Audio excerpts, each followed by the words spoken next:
Hello guys, good evening everyone and welcome to this class. मैं आपके साथ Hema Mudgal. Topic चल रहा है हमारा एक्टिव एंड पैसिव वॉइस। आज की हमारी फॉर्म है परफेक्ट फॉर्म। इससे पहले मैंने आपको सिंपल एंड कॉन्टिन्यूअस फॉर्म के बारे में बता चुकी हूँ कि किस तरह से एक्टिव से पैसिव में कन्वर्ट करेंगे। Clear guys? अगर किसी ने वीडियो मिस की हो इन दोनों की तो आप मेरी उन पिछली वीडियो को जाके देख सकते हैं और सीख सकते हैं कि किस तरह से सिंपल एंड कॉन्टिन्यूअस फॉर्म को पैसे में कन्वर्ट करेंगे। ठीक है गाइस? अगर फिर भी आप लोगों को कोई भी डाउट या क्वेरी होती है तो प्लीज़ कमेंट बॉक्स में आप पूछ लिया करो, इसमें कोई वो नहीं है। ठीक है, जिससे हमें भी पता चले कि आप लोगों को वीडियो पसंद आ रही है, कुछ सीख रहे हैं और हम भी मोटिवेट होते हैं। हम इतनी मेहनत करते हैं आप लोगों को सिखाने के लिए, तो थोड़ा सा वो दिया करो रिस्पॉन्स। क्लियर? एंड वीडियो को लास्ट तक देखना है, लास्ट तक बने रहना है, जब भी आपकी समझ में आएंगे active and passive voice. Clear guys? So let's begin perfect form with active and passive voice। तो देखिए कि he has broken this pen। ये हमारा एक्टिव है आज के में परफेक्ट फॉर्म में। तो has he broken this pen। Clear? तो हमारे परफेक्ट में क्या होता है ये तो सभी जानते हैं कि थर्ड फॉर्म आती है और प्रेजेंट का है हमारा प्रेजेंट परफेक्ट का, तो उसमें हैज या हैव हम यूज करेंगे हेल्पिंग वर्ब और वर्ब की थर्ड फॉर्म यूज होगी। क्लियर? तो जब हम पैसे में कन्वर्ट करते हैं तो उसमें एक्स्ट्रा क्या बढ़ जाता है, क्या इंक्लूड हो जाता है, तो वो देखना है। ये हैज हैव हमारी परफेक्ट फॉर्म की हेल्पिंग वर्ब है। इसमें क्या बढ़ जाती है जब हम पैसे में यूज करेंगे, पैसे में कन्वर्ट करेंगे तो इसमें हमारी बीन बढ़ जाती है। क्लियर? एंड वर्ब की third form plus by plus object. Clear? देखते हैं।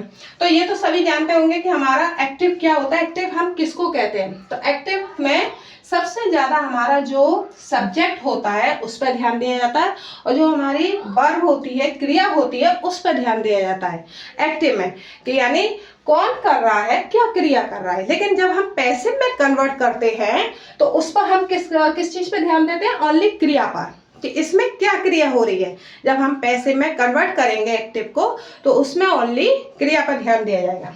Clear guys? सो इसको हम पैसिव में कन्वर्ट करते हैं। ये देखिए, तो क्या होता है जब हम इसको एक्टिव को पैसिव में कन्वर्ट करेंगे तो जो हमारी सब्जेक्ट होती है उसको हम बना देते हैं ऑब्जेक्ट और जो हमारा ऑब्जेक्ट होता है उसको बना देते हैं हम सब्जेक्ट। क्लियर? तो देखिए ये हम सब्जेक्ट बनाएंगे कि दिस पेन,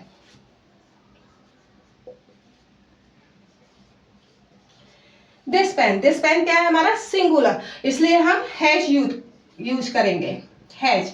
इसके बाद क्या करेंगे, क्योंकि हम एक्टिव को पैसिव में कन्वर्ट कर रहे हैं तो इसमें एक्स्ट्रा क्या इंक्लूड होगा? बीन। क्लियर? तो this pen has been broken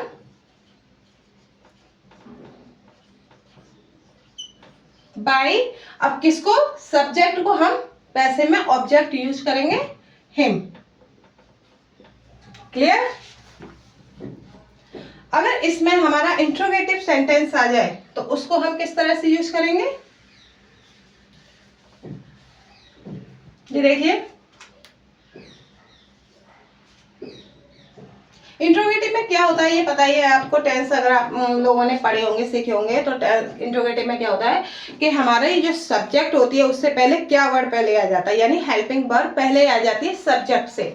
तो हैज हमारी हेल्पिंग वर्ब है, ये हमारी सब्जेक्ट है। तो has he broken this pen. Clear? ये हमारा इंट्रोगेटिव सेंटेंस हो गया क्योंकि इसमें हमारी हेल्पिंग वर्ब सब्जेक्ट से पहले आई है। ठीक है?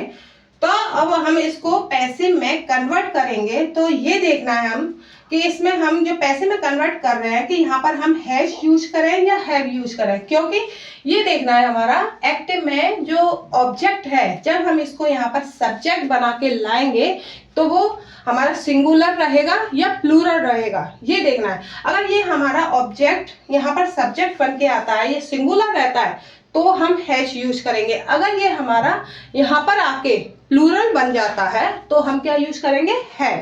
क्लियर? ये देखिए, तो दिस पेन हमारा एक ही पेन है तो यहाँ पर हम हैज ही यूज करेंगे। तो हैज दिस पेन, अब has helping verb subject plus been plus verb की third form broken. By him, यानी सब्जेक्ट को हमने यहाँ पर बना दिया ऑब्जेक्ट। Clear guys? अगर इसमें हमारा नेगेटिव पॉइंट आया है, यानी इंट्रोगेटिव में नेगेटिव पॉइंट, अगर नेगेटिव पॉइंट आता है, किसी में भी आता है, सिंपल में भी या इंट्रोगेटिव या एसडब्ल्यू वाले में, तो हम क्या करते हैं, ये ध्यान रखना है कि हम सब्जेक्ट के बाद नॉट यूज कर देंगे, चाहे वो कोई सा भी हो। ये हो सब्जेक्ट के बाद यहाँ पर नॉट यूज हो जाएगी, एंड जब इंट्रोगेटिव होगा तो यहाँ भी सब्जेक्ट के बाद नॉट यूज हो जाएगी। ऐसे ही हम पैसे में कन्वर्ट करेंगे तो सब्जेक्ट के बाद यहाँ पर नॉट यूज हो जाएगी। क्लियर? सिंपल। एंड देखिए, अगर एस डब्ल्यू वाले वर्ड आते हैं तो उनको किस तरह से यूज करेंगे।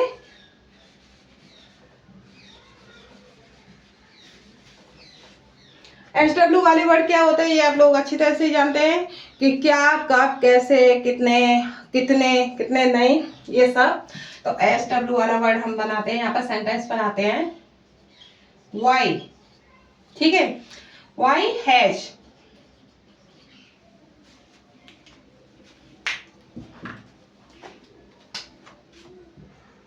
why has he broken this pen? Clear? ये है हमारा एक्टिव, किसमें, एस डब्ल्यू वाले वर्ड में। तो ये वाई क्या है, हमारा एस डब्ल्यू वाला वर्ड है, जिसको हम फैमिली वर्ड बोलते हैं, एस डब्ल्यू वाला। तो हम जब इसको पैसे में कन्वर्ट करेंगे तो ये आप लोग जानते हैं कि जो हेल्पिंग वर्ब होती है या एस डब्ल्यू वाले वर्ड होते हैं, सबसे पहले हम यानी सब्जेक्ट से पहले उनको ही रखते हैं, उनकी ही इंग्लिश बनाते हैं, अंग्रेजी बनाते हैं। क्लियर? तो हमारी इसमें क्या है, वाई। ठीक है, वाई हो गया ये हमारा एस डब्ल्यू वाला word. Then helping verb why है, इसके बाद हम यूज करेंगे सब्जेक्ट को। तो सब्जेक्ट हम जब एक्टिव का लेंगे तो वो क्या आ जाएगा यहाँ पर, दिस पेन। तो why has this pen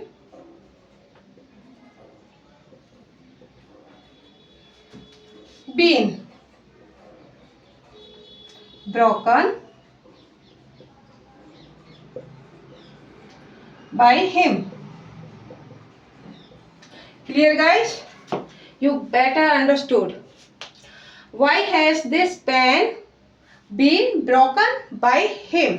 Okay, अगर इसमें हमारा नेगेटिव पॉइंट आ जाए, एस डब्ल्यू वाले में मैंने बताया था पहले कि अगर नेगेटिव पॉइंट आता है तो ओनली सब्जेक्ट को देखना है कि हमारी सब्जेक्ट कहाँ है, उसके बाद हम नेगेटिव यानी नॉट को यूज करेंगे। तो इसमें हमारी सब्जेक्ट कहाँ पर है, यहाँ, तो हम यहाँ यूज करेंगे नॉट। एंड यहाँ कहाँ पर है, ये रही हमारी सब्जेक्ट, तो यहाँ पर यूज करेंगे। क्लियर? डाउट नहीं होगा कोई भी, मैं जानती हूँ सभी होशियार है। Why has this pen not been broken, यानी बीन से पहले नॉट यूज करेंगे, been broken by him. Clear guys? ये हमारा एक्टिव एंड पैसिव वॉइस में परफेक्ट फॉर्म है, जो आप लोगों की अच्छी तरह से समझ में आ गया होगा।